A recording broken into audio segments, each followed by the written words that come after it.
how to do Russian grafting. This is a really great little grafting trick that's much easier than Kitchener. It doesn't look the same. It's definitely a visible graft, but it's really pretty, and it's a great way to seal live stitches quickly, easily, and create a fun little edge. So what you want to do is when you have live stitches that you're ready to seal up and graft together, you can do this for a toe, you can do it on shoulder seams, on a sweater. There's lots of ways that you can use this. So what you'll do is you'll divide the stitches onto 2 needles evenly. It really helps to have an even number of stitches, and you want the working yarn, the leftover, on the left side. We're actually going to work on the right side. We're going to go right to left, and we're going to catch up with this yarn here at the end. You'll also need a crochet hook, and you'll want one that's a size or 2 smaller than the knitting needles that you're using. That just makes it a little bit easier to maneuver.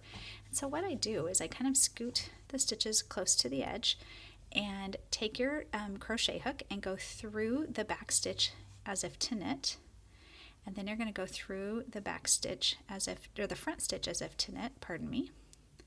Hold on, we're dropping a stitch here. And then just pull that second stitch through the first stitch. So now we have our setup row. From now on, it's just one movement.